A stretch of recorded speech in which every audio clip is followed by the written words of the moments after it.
Түбән Биштә яшәүче ветеран Лев Ермолаевка 14 сентябрьдә 90 яшь тулды. Аны юбилей белән котларга туганнары, дуслары килде. Чыгышлар, котлаулардан ул яшәгән йортка бәйрәм рухы иңде.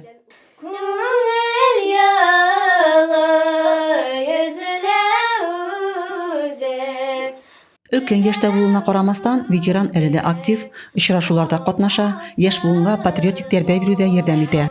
Дальше живите, радуйте нас, потому что на примере. Алга таба да шулай яшәгез. Сезнең мисалда яшь буынны тәрбиялибез. Сезнең янәшәдә яшь армиячеләр. Без сезнең турыда кайгыртырга, тәҗрибәбезне яшь буынга тапшырырга тиешбез, ди Александр Гурьянов. Лев Ермолаевны авылда хөрмәт итәләр. Аның оста куллары белән авыл зиратында часовня төзелде. Башка күп кенә эшләр башкарылды. Алабуга һәм Казан педагогика институтын тәмамлаганнан соң ул авылда 40 елдан артык математика, физика, технология укытучысы булып эшләй, 17 ел Түбән Биш мәктәбе директоры була. Ветеранны котларга район башлыгы орынбасары Валерий Акатьев та килде. Уважаемый Лев Яковлевич, сердечно поздравляю вас с юбилеем. Мы искренне гордимся вашим поколением мужественных, сильных духом людей, настоящих героев и созидателей.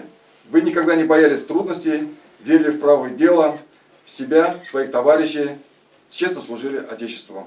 Желаю вам доброго здоровья и всего наилучшего. Владимир Путин с собственной подписью. Давай похлопаем. Форпост клубы җитәкчесе Алексей Алексеев ветеранның армия хезмәте еллары белән кызыксынды.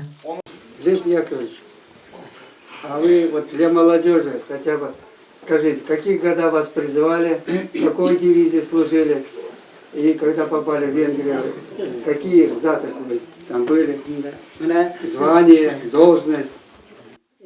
Лев Яковлевич хәрби хезмәткә 24 яшендә китә.